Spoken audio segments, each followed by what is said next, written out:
This is something I've waited over a year to do, and I'm making the executive decision that we're gonna do it. This is our next shop project. This is a personal project that I've paid for myself to build something that I've always wanted for me, for a very particular purpose. Well, two particular purposes. This is our Chambers New England fowling piece kit, or New England Fowler kit. This has taken me a long time to get to. I've had a lot of life happen. The invoice date for this is regrettably 8/11/2023. So let's take a look. We're packed in this box here. Okay, we've got some hardware here. Got our stock here. Looks like our barrel's been taped to the box. Checking real quick to make sure we have everything, and we do. So it's been shipped in a cardboard box with a combination of newspaper and air bladder, I think they call these, packing materials, and everything's arrived safely. So I mentioned two purposes for this piece. Again, I purchased it in 2023, and my goal with this is to turn it into a turkey hunting fowling piece. My second reason is to come up with kind of an early American colonial impression arm that's very standard for the period. So this is a smooth bore, it's not a rifle. I wanted something that was good for an early New England farmer civilian impression that might be called to a muster every month or so. So the barrel for the Chambers New England Fowler comes from rice. It's a rice-made barrel with an octagon to round barrel profile. I went with a 10 gauge, which is the largest gauge they offer, to try to mimic that early colonial era as much as I could. But I was also, through Chambers and Rice, able to put a jug choke in this barrel to help it more accurately pattern for those modern turkeys that I'm going to be hunting. And it also stabilizes or makes it a little bit more accurate when shooting a round ball as well. So I can still shoot shot and a projectile round ball in this, but it is choked as it comes from rice. Here's a look at our barrel. We've got a little surface rust just from sitting. You can see here we've got the rice markings in here. Super lightweight barrel. I mean, we don't have a whole lot here. Look how thin that is. I mean, it's just nice and light. Ooh, it's getting me excited to get in the shop. Like any barrel that you're getting to build a kit, we've got some machine marks here, got some lathe marks here, lots of fingerprints just from me handling it. That's pretty normal. We're gonna file and sand all of that off. We're gonna clean it up, make it look nice. We have a pretty, what looks to me to be, in this initial impression, rough barrel bands machined in here. A great opportunity for us to practice our file work and our hand work. Let's open up our lock here. So we've got Chambers round-faced English lock here. In the time, I think, since this video, I'd have to check my calendar. They've been producing these with CNC internals, giving a little more precise fit. But the Chambers standard of quality has stood the test of time, really, and is just fantastic. Let's get a little spark action here. Nice and fast, just like we expected. Beautiful. Super stoked about this. They do have an option for you to put a brass-faced lock plate on this that you can do if you'd like. And with the lock, we've got a nice list of do's and don'ts for this. And we've got a nice anatomy sheet here on the back. Love a good technical drawing. In this bag, I think of some other parts. We've got our other parts. Okay, so we've got a Chambers White Lightning touch hole liner here to give us some fast ignition. And then we've got the rest of our hardware. We've got our ramrod pipes, our entry pipe. We've got our barrel lugs. So you'll notice here there's no barrel lugs on this. We're gonna have to solder these on ourselves. That's gonna be interesting. We're gonna have to get some help for that. So we've got both of those. We'll have to do some soldering for our front sight here. Got a nice heart-shaped front sight going. Our trigger plate and our trigger here. All these come pretty rough cast, which is fine. The Chambers kits have been around forever.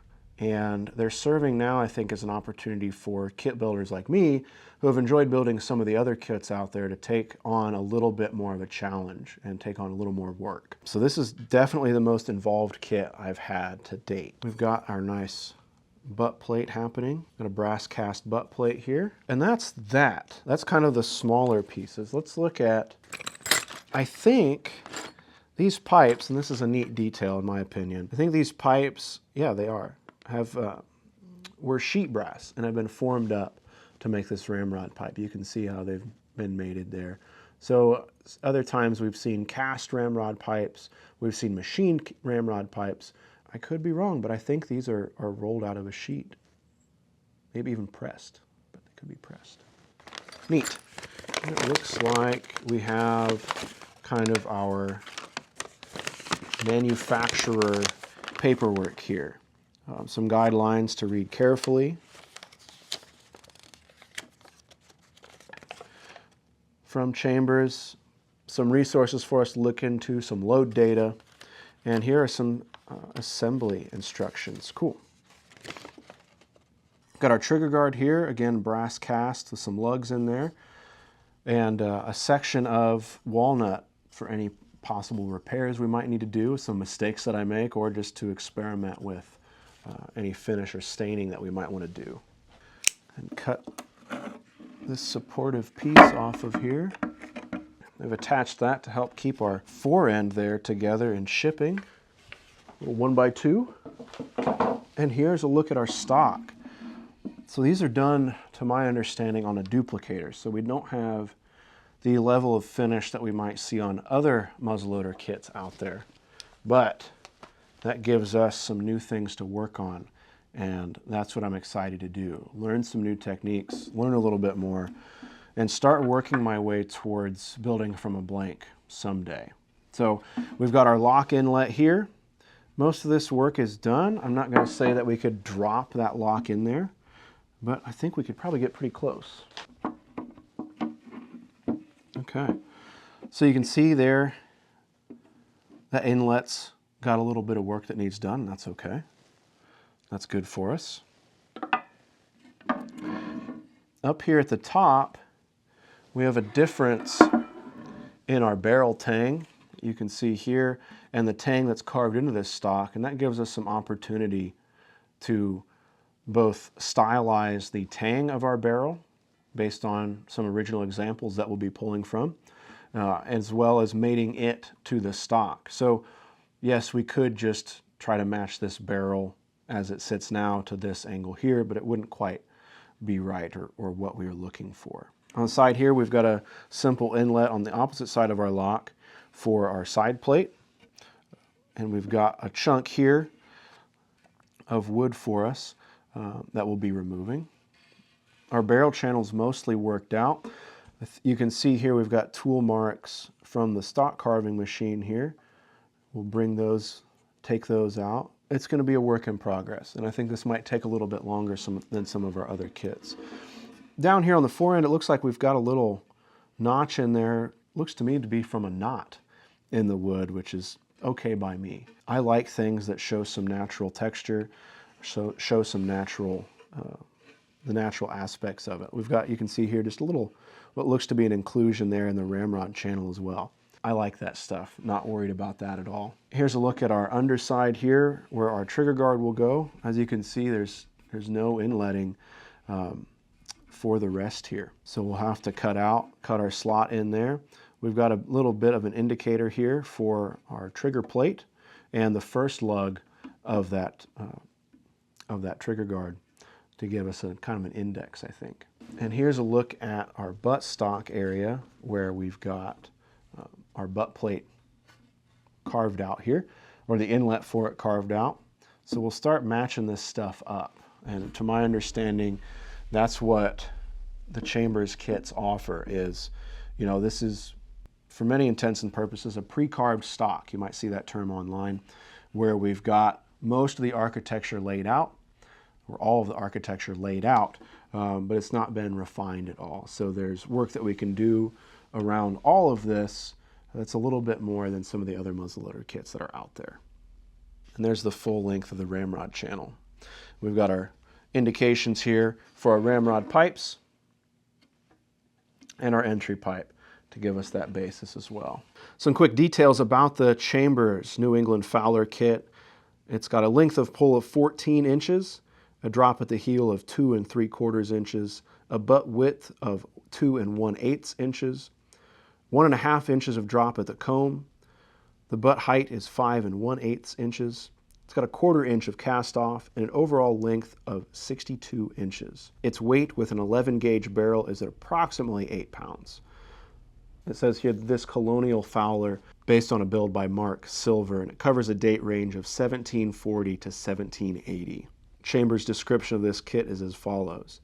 While typical of New England, this type of arm was also made and used extensively in all the colonies.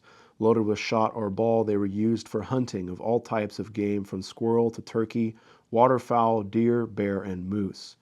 These arms played a significant role in the incessant sporadic border conflict with New France that culminated in the French and Indian War. During the American Revolution, these pieces again saw service with both patriot and loyalist partisans, militias, and line regiments through the early years of the war. And that's kind of the detail and the coverage, I think, of this. Now comes the time to get into the shop and start working on this. I think we'll start by getting the barrel inlet, deciding on our tang pattern and getting that situated so we have some strength and some durability with this in the shop. And then we'll start working our way around inletting our different parts, getting things set up. This is going to be a long process. I cannot promise that this will be done quickly. My goal for this production is to get this built and then release the videos so that there's some consistency to it and so that I have some kind of chance to use this to hunt spring turkey this year. My goal with this is to build a historically accurate New England Colonial Fowler with some slight contemporary details here and there. My goal is to build this out to be as historically accurate as I can, possibly with some more contemporary personalized details here and there for the piece. There are several good books out there on early colonial fowlers here in the United States. We'll be referencing those as we continue with the series, so we'll be featuring those in the build videos. If you have any thoughts or questions, comments or concerns, or stuff that you'd like to make sure we get covered in the video, please let me know, because kit building has become somewhat difficult to do on YouTube.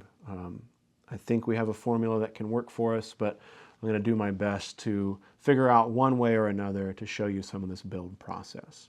Once again, I'm Ethan. I love muzzleloading. Thank you so much for watching. We'll catch you next time. I love muzzleloading.